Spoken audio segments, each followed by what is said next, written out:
Hello दोस्तों, कैसे हो आप सब। तो चलिए, पिछले क्लास में हमने क्या क्या चीज़ें देखी थी, पहले 2 मिनट थोड़ा डिस्कस कर लेते हैं।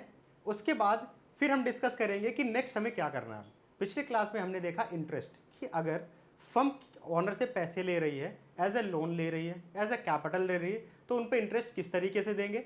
और अगर इंटरेस्ट दे दिया तो इंटरेस्ट अगर लेना भी है तो किस तरीके से लेंगे, कैलकुलेशन मैंने पूरा तरीके से समझा दिया था। अब हम यहाँ पे आज क्या करने वाले हैं, तो चलिए आज बेसिकली इसमें जो हम करेंगे वो हमारा कॉन्सेप्ट है इंटरेस्ट ऑन ड्राइंग का। कि इंटरेस्ट ऑन ड्राइंग में क्या हो रहा है। देखो, ड्राइंग में हो क्या रहा है, फर्म से पैसे जा रहे हैं ऑनर के पास, ये होती है ड्राइंग। यहां किस में चले गए, फर्म के पास से ऑनर के पास चला गया, इसको हम लोग क्या बोलते हैं, ड्राइंग। अब ये जो ड्राइंग होती है ना, ये ड्राइंग वो 2-3 तरीके से करते हैं, 2 तरीके से। या किसी फिक्स डेट पे कर लेंगे, एक फिक्स डेट पे वो ड्रॉ अमाउंट को विड्रॉ कर लेंगे। उसका कैलकुलेशन सेम वैसे ही होगा जैसे ही हमने आईओसी और आईओएल का किया था। कैसे, जैसे मैं अमाउंट ले लूँगा, कितना अमाउंट था, इनटू हम उस पर रेट लगा देंगे, रेट अपॉन 100, इनटू जितने मंथ्स किसने यूज़ किया होगा, लेके रखा था अपने पास ऑनर ने, उतने दिन का हम उस पर मंथ्स चार्ज लगा देंगे। ये सिंपल तरीका जैसे हमने आईओसी और किस में, आईओएल में देखा था, इंटरेस्ट ऑन लोन और कैपिटल में। ड्राइंग में प्रॉब्लम कहाँ आती है, जब रेगुलर ड्राइंग होती है। रेगुलर का मतलब क्या हुआ, वो कहेंगे एवरी मंथ, हम हर महीने ड्रॉ कर रहे हैं। और हर महीने की कब, फर्स्ट डेट को कर रहे हैं, ठीक है। मतलब कि बिगिनिंग फर्स्ट को कर रहे हैं, कि मिड में कर रहे हैं, 15 को कर रहे हैं, कि लास्ट में 30 को कर रहे हैं। तो ये होता है मिड और ये होता है एंड।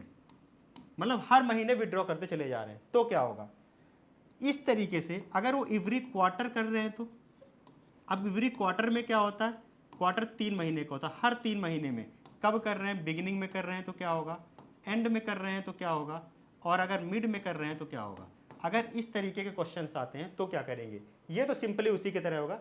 हम मेन रेगुलर ड्राइंग पे आते हैं कि अगर हर महीने, तो देखो अगर हम अलग अलग निकालने जाएंगे ना तो बहुत प्रॉब्लम होगी। अगर आप उसने अप्रैल में, अगर पार्टनर ने अप्रैल में पैसे निकाले तो आप पूरे 12 महीने का करोगे। फिर अगर उसने मई में निकाले तो फिर आपको 11 महीने का इंटरेस्ट देना पड़ेगा। कब तक, 31 मार्च तक। हम बोलते हैं 31 मार्च तक ही हम पूरा कैलकुलेट करेंगे। फिर इसके बाद आपको 10, इतना कैलकुलेशन आप कैसे करने जाओगे। तो आओ मैं आपको सिखाता हूं कि सिंपल अगर रेगुलर ड्राइंग होगी तो किस तरीके से करना है। तो रेगुलर ड्राइंग में सबसे पहले तो मैंने क्या बोला था, आपको क्या चाहिए, अमाउंट, ठीक है, इनटू रेट चाहिए, रेट अपॉन 100, इनटू कितने मंथ्स यूज हुआ है वो चाहिए, डिवाइड बाई 12। क्लियर है। अगर आप रेगुलर ड्राइंग कर रहे हो तो आप मुझे बताओ, हम अपना अकाउंट कब से स्टार्ट करते हैं, 1 अप्रैल से बनाना स्टार्ट करते हैं, और कब तक करते हैं, 31 मार्च। मैंने हमेशा बताया कि आपको ना इसके बाहर बाद जाना है और ना आपको पहले, इसी के बीच में आपको रहना है। अगर कोई बंदा एवरी मंथ ड्राइंग कर रहा है, अमाउंट पे आते हैं सबसे पहले, एवरी मंथ, तो आप बताओ साल में वो कितनी बार ड्राइंग करेगा, 12 बार करेगा। चाहे वो बिगिनिंग में करे, चाहे वो मिड में करे, चाहे वो एंड में करे, वो हर महीने विड्रॉ तो करेगा ना, लेकिन कितनी करेगा, 12। तो हमेशा याद रखना, जब अमाउंट आप लिखोगे और एवरी मंथ है तो इंटू क्या कर देना, अमाउंट के लिए इंटू 12 कर देना। अगर आप क्वार्टरली विड्रॉ कर रहे हैं, क्या कर रहे हैं, क्वार्टरली, तो क्वार्टरली मतलब 3 महीने का होता है, तो पूरे साल भर में आप कितनी बार करोगे, 4 बार, तो इंटू क्या कर देना, 4। ये तो आपको अमाउंट के लिए करना ही करना है, ठीक है। अभी मैं इससे मेरा इंटरेस्ट कैलकुलेट नहीं हुआ, ये अमाउंट की बात। रेट आपको सिंपली क्वेश्चन में दिया होगा कि रेट कितना % है। तीसरी चीज जो प्रॉब्लम है वो मंथ्स का, ये मंथ्स कैसे निकाले, किस तरीके से। तो ये मंथ के लिए आइए हम एक चार्ट बना लेते हैं कि मंथ के लिए हमें करना क्या है। देखिए, अगर हम एवरी मंथ की बात करें और अगर हम एवरी क्वार्टर की बात करें, मतलब क्वार्टरली की बात करते हैं और मंथ की बात करते हैं, तो क्या करना है। तो अगर मैं मंथ में कर रहा हूं और अगर मैं बिगिनिंग में कर रहा हूं तो आपको निकालना कैसे है, मिड में कर रहे हैं तो कैसे करना है, और एंड में कर रहे हैं तो कैसे करना है। तो देखिए, पूरे महीने, कितने महीने ड्राइंग हुई, 12। बिगिनिंग में कर रहे हैं तो प्लस लगाना है, कितना, 1, और डिवाइड बाई कितना कर देना है, 2, और यही जो सोल्यूशन है वो मंथ पे रखना है। अगर हम एंड में निकाल रहे हैं तो हम करेंगे टोटल मंथ्स कितने हैं, 12, अगर हम एंड में निकाल रहे हैं तो माइनस करेंगे 1 और डिवाइड बाई क्या कर देंगे, इसका जो कैलकुलेशन आएगा वो कहाँ पे रखना है, तो इसका जो कैलकुलेशन आ गया देखिए 12 + 1 13 डिवाइड बाई आएगा 6.5, तो हमें कितना लगाना है 6.5 मंथ्स, और ये मंथ से नीचे 12 रहेगा, चेंज नहीं, ध्यान में रखना नीचे 12 को बिल्कुल चेंज करने की जरूरत नहीं है। यहाँ हम करेंगे ना तो प्लस और ना तो माइनस, डायरेक्ट 12 डिवाइड बाई मतलब कितना आ जाएगा 6 मंथ्स। यहाँ पे हम करेंगे 11 डिवाइड बाई 2 मतलब 5.5 मंथ्स। ठीक है, अगर हम ऐसा ही क्वार्टर में करते हैं तो क्या करना है, देखिए अगर हम क्वार्टर में करते हैं और क्वार्टर में हमारा आ गया बिगिनिंग में, तो हमें करना क्या है, पूरे कितने मंथ्स 12, बिगिनिंग का मतलब क्या होता है प्लस करना है, और एक क्वार्टर में कितने महीने होते हैं 3 महीने, तो यहाँ पे +3 डिवाइड बाई 2, तो 12 और 3 कितना हो गया 15 डिवाइड बाई 2 मतलब 7.5 मंथ्स। अगर हम यहाँ भी मिड में करते हैं तो यहाँ हमको कुछ ना प्लस करना ना कुछ माइनस, तो कितना आ जाएगा 6। अगर हम यहीं पे एंड में करते हैं तो हमें क्या करना पड़ेगा 12 - 3 डिवाइड बाई 2, जिसको हम बोल देंगे 12 - 3 कितना हो गया ये हमारा 9 डिवाइड बाई 2, जिसको हम बोल देंगे 4.5 मंथ्स। इस तरीके से हमें कैलकुलेट करना है, बस इसमें से थोड़ा सा चेंज करना है, और वो चेंज होगा क्या, कभी कभी क्या होता है रेस्ट्रिक्शंस आ जाती हैं, कहाँ पे, यहाँ पे चेंज होगा, वो बोल देंगे कि हम ओनली फॉर 6 मंथ्स कर रहे हैं ड्राइंग, कितने मंथ्स, ओनली फॉर 6 मंथ्स, केवल 6 महीने के लिए, या ओनली फॉर 9 मंथ्स कर रहे हैं, तो आपको करना क्या है, आप सिंपली कौन सा वाला, ये वाला फेस चेंज करना है, ये 12 वाला, कैसे करोगे, 6 मंथ्स किया तो 6 + 1 डिवाइड बाई 2, ये बिगिनिंग के लिए हो जाएगा, मिड के लिए हो जाएगा 6/2, और एंड के लिए हो जाएगा 6 - 1 डिवाइड बाई 2। अगर 9 मंथ्स के लिए कर रहे हो तो 9 + 1 डिवाइड बाई बिगिनिंग के लिए हो जाएगा, 9 डिवाइड बाई 2 किसके लिए हो जाएगा, मिड के लिए, और 9 - 1 डिवाइड बाई किसके लिए हो जाएगा, एंड के लिए हो जाएगा। आपको क्या करना है, अगर पूरे 12 मंथ्स नहीं किया तो मैंने 12 लिखा था, यहीं पे आपको चेंज करना 6, बाकी आगे का चेंज करने की जरूरत नहीं है। तो ये आपका चार्ट है जहां से आपको पूरा रेगुलर ड्राइंग का कैलकुलेशन करना है। तो आइए हम कुछ क्वेश्चंस करके देखते हैं ताकि मुझे क्लियर हो जाए कि हम ड्राइंग करेंगे किस तरीके से। मान लो कह रहे हैं ए विड्रू कर रहे हैं 3000 पर मंथ, ठीक, in the beginning of every month.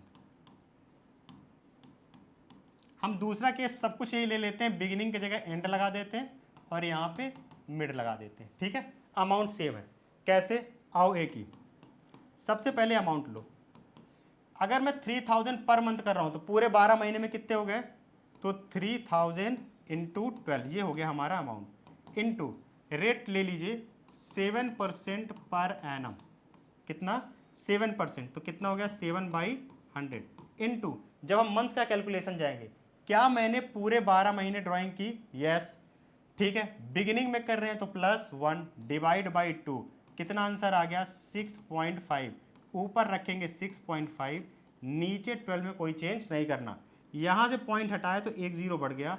अब इस पॉइंट को हटाने के बाद अभी 6.5 नहीं बचा, अभी कितना बचा 65। अब इसको सॉल्व करना है, कैसे, देखो ये 000 ये 000 कैंसिल, ये 12 से ये 12 कैंसिल, 7 3 21 × 65, इसका कैलकुलेशन कर लो, जो आंसर आएगा वो हमारा हो जाएगा इंटरेस्ट ऑन ड्राइंग। ऐसे अगर मिड में करेंगे तब भी वही, मिड में क्या हो जाएगा अमाउंट 3000 × 12, उसके बाद रेट हम कितना लगा देंगे 7/100, और अगर हम मिड में कर रहे हैं तो ध्यान दो, मिड में क्या होता है ना तो कुछ प्लस ना तो कुछ माइनस, तो कितना हो जाएगा 6 डिवाइड बाई 12, 12 नीचे रहेगा ही, और ये जो कैलकुलेशन किया वो 6 आ गया। इसके बाद अगर कभी दे दिया कि हम एंड में कर रहे हैं, तो एंड के लिए ये किसके लिए है, एंड में, तो 3000 वहाँ भी हम पूरे 12 मंथ्स ड्राइंग कर रहे हैं, इंटू 7/100, इंटू अब कैलकुलेशन मंथ के लिए एंड के लिए क्या करेंगे, 12 एंड में है तो -1 डिवाइड बाई 2, तो ये आ जाएगा 11 डिवाइड बाई 2, जिसको हम लिखेंगे 5.5, तो यहाँ करेंगे 5.5 डिवाइड बाई 12। अब इसका कैलकुलेशन कैसे करेंगे, पॉइंट हटाओ और यहाँ पे एक 0 लगा दो, पॉइंट के बाद जितने नंबर हैं उतने ही 0 नीचे बढ़ जाएंगे। अब 000 000 12 से 12, 7 3 21 × 55, जो आंसर आएगा वो हमारा हो जाएगा किसका, इंटरेस्ट ऑन ड्राइंग। सेम इसी तरीके से अगर मैं आपको क्वार्टर में सिखाऊं कि क्वार्टरली कैसे करना है, तो मैं यही कुछ अमाउंट को थोड़ा चेंज कर दे रहा हूं कि क्वार्टर में हमें कैसे करना है। अगर लिखा है 6000 पर क्वार्टर हम विड्रॉ कर रहे हैं, ठीक है, कब, बिगिनिंग में, एंड में और मिड में, मैं तीनों केस आपको समझा रहा हूं, ठीक है।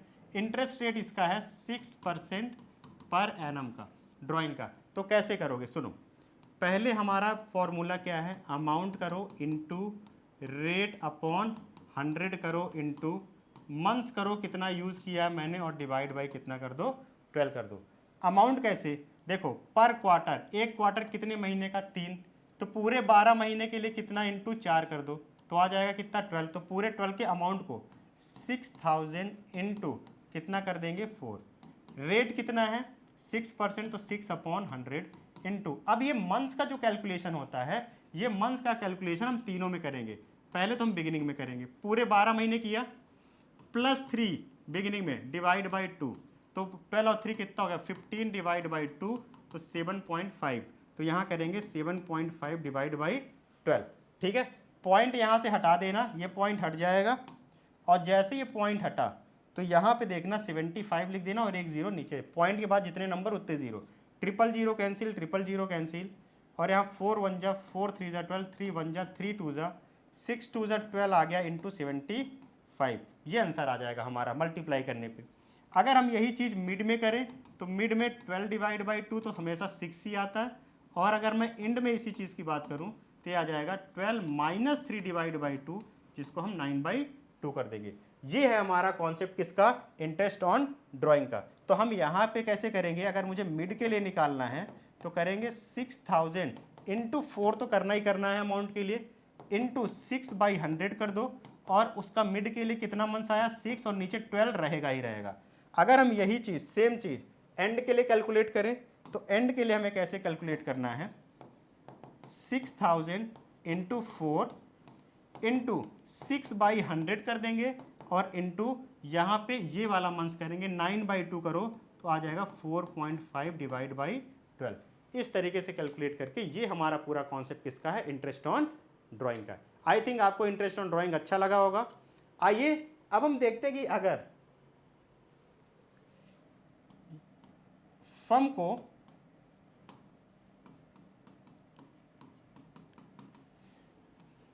पार्टनर सर्विस दे रहे हैं, ये क्या दे रहे हैं आप, सर्विस। तो मैंने बताया था सर्विस के केस में आपको दो चीज़ें ध्यान में रखना है, अगर फिक्स्ड अमाउंट तो सैलरी है ये, बाकी और ये क्या ले रहे हैं, कमीशन ले रहे हैं।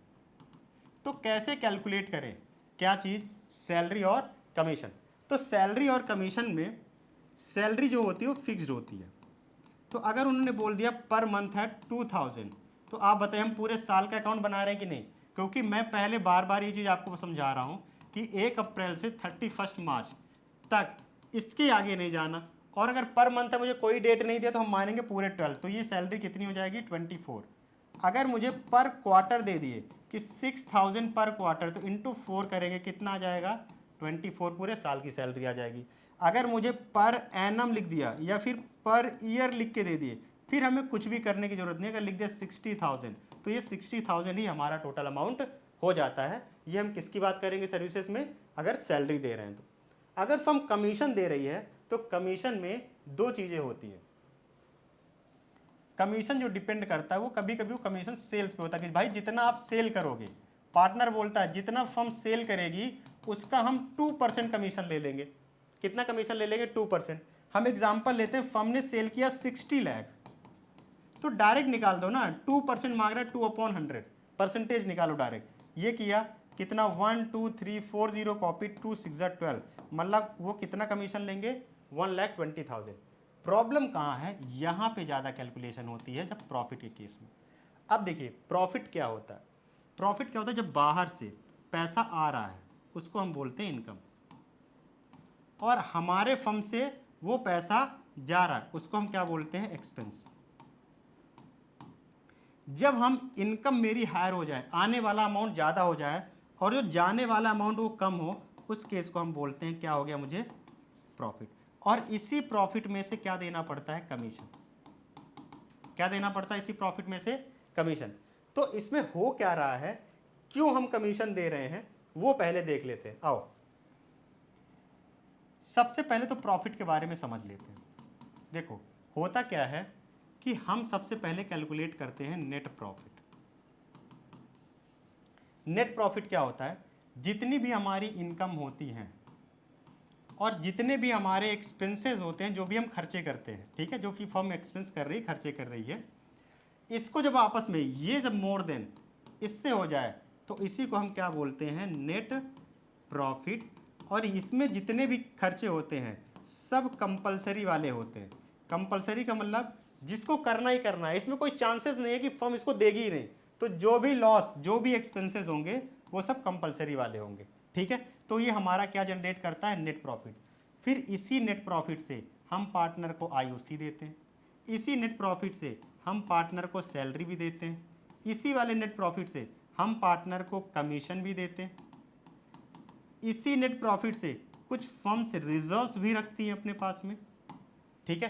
तो पहले ये सारी चीज़ें दे दी जाती हैं, उसके बाद जो रिमेनिंग प्रॉफिट बचता है, ठीक है, जो क्या बचता है? रिमेनिंग प्रॉफिट बचता है, इसको हम लोग नाम देते हैं डिविजिबल प्रॉफिट। क्या नाम देते हैं इसको? Divisible profit. डिविजिबल वर्ड का मतलब होता है अब पार्टनर से बंटने के लिए। अब ये पार्टनर्स के प्रॉफिट शेयरिंग रेशियो में उनको डिस्ट्रीब्यूट कर दिया जाता है। ऐसा होता है ये स्ट्रक्चर पूरा इस चैप्टर में। तो हमें करना क्या है कि इसी नेट प्रॉफिट में, तो क्वेश्चन में क्या बोल रहा है पहले वो समझो। क्या वो इसी नेट प्रॉफिट पे देना चाह रहा है कमीशन, कि कह रहा है कि हम आईओसी दे देते हैं, सैलरी दे दे, उसके बाद जो बचेगा उस पर दे देंगे कमीशन। कभी कभी कहता है आईओसी भी दे दो, सैलरी भी दे दो, जो कमीशन है वो भी दे दो, उसके बाद आप कमीशन वो करो, ठीक है, कैलकुलेट। तो हमें देखना है कि ये नेट प्रॉफिट पे किस तरीके से कैलकुलेशन के लिए वो बोलते हैं क्वेश्चन में। तो आइए, अगर बोल दिया कमीशन 2% ऑन नेट प्रॉफिट, तो हमें करना क्या है? जो भी हमारा नेट प्रॉफिट होगा उनका 2/100, उसका 2/100। कभी कभी कमीशन में क्या बोलता है? 2% on net profit after charging such commission. अब ये वर्ड हमेशा आपको देखने को मिलेगा, आफ्टर चार्जिंग सच कमीशन। तो आप किस तरीके से कैलकुलेट करोगे? अब ये आफ्टर चार्जिंग वर्ड का मैं आपको मतलब समझाता हूँ। कह रहा है 2% नेट प्रॉफिट, मतलब नेट प्रॉफिट में आफ्टर चार्जिंग का मतलब होता है माइनस, कमीशन माइनस करने के बाद जो प्रॉफिट आपका बचेगा, इसको माइनस करने के बाद उसका 2% निकालो। ऐसा आफ्टर चार्जिंग वर्ड का मतलब होता है वो चीज़ देने के बाद, वो चीज़ हटाने के बाद। हमने कहा नेट प्रॉफिट कमीशन। आप देखो, आप कैलकुलेट ही तो कमीशन कर रहे हो, तो वो कमीशन का अमाउंट हटा कैसे पाओगे? जो चीज़ आपको खुद कैलकुलेट करना है वो आपको पता ही नहीं है। जब ऐसी सिचुएशन में आप फंस जाओ कि आपको वही चीज़ माइनस करने की या प्लस करने के लिए बोल रहा है जो आप कैलकुलेट करना चाह रहे हो, जो आप कैलकुलेट नहीं कर पाओगे, उस केस में आपको क्या करना है? माइनस करने की जरूरत ही नहीं है। नेट प्रॉफिट इनटू, आप करो 2% अगर कमीशन है, 2 डिवाइड, आप 0 सिंपल 102 कर दो। इस बार 100 मत करना, इस बार कितना कर देना? 102। और ये तब करना है जब आपको ऐसी चीज माइनस करने के लिए बोल रहा है जो चीज आप कैलकुलेट करना चाहते हो, निकालना चाहते हो, वो अभी आपके पास अवेलेबल नहीं है, तब आपको ऐसा करना है। इसका मैं एक एग्जांपल और आपको समझा रहा हूं कैसे। मान लीजिए क्वेश्चन में बोल दिया कमीशन निकालो 6% on net profit after charging IOC salary and such commission, and such commission. अब आप कैसे निकालोगे? और मान लो क्वेश्चन में आप आईओसी कैलकुलेट कर सकते हो और आप सैलरी भी कैलकुलेट कर सकते हो, ये दोनों चीज़ें पहले से दी रहेगी। तो आपको करना क्या है? उसने कहा नेट प्रॉफिट आफ्टर चार्जिंग, मतलब आप माइनस करो क्या? आईओसी, आप माइनस कर दो सैलरी, जो आप कैलकुलेट कर सकते हो, लेकिन बोला है एंड सच कमीशन, वो भी आफ्टर चार्जिंग, मतलब उसको भी माइनस करो। अब आपके पास तो ऑप्शन नहीं है, क्योंकि आप तो कमीशन ही निकालने जा रहे हो ना। आप क्या निकालने जा रहे हो? कमीशन। तो आप उसको तो माइनस कर नहीं पाओगे। तो आप एक काम करो, जब आप नहीं कर पाओगे आप यहीं तक छोड़ दो माइनस करके। अब आप क्या करो, कितना परसेंट है? 6 डिवाइड बाई, नॉर्मल आप 100 करते हो ना, जो कमीशन का परसेंट है वो नीचे क्या कर दो, जोड़ दो। तो कितना हो जाएगा 6 डिवाइड बाई 106। तो आपको इस तरीके से क्वेश्चन में करना है, और जैसे जैसे वो क्वेश्चन में बोलता है ये माइनस करने के बाद आपको सिंपली उसी तरीके से कैलकुलेट करना है। जब हम इसके क्वेश्चंस करेंगे, अभी मैं आपको थोड़े थोड़े कॉन्सेप्ट सिखा रहा हूँ।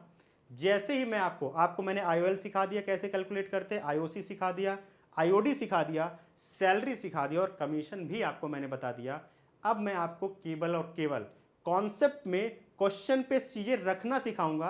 अब आपके पास इसके बाद कोई कैलकुलेशन सीखने की जरूरत नहीं है, और आपको कितने भी ट्रिकी क्वेश्चन आएंगे वो आप आसानी से सॉल्व कर पाओगे। तो चलिए आज की वीडियो के लिए सिर्फ इतना ही। मिलते हैं बहुत जल्द नेक्स्ट वीडियो में नेक्स्ट टॉपिक के साथ।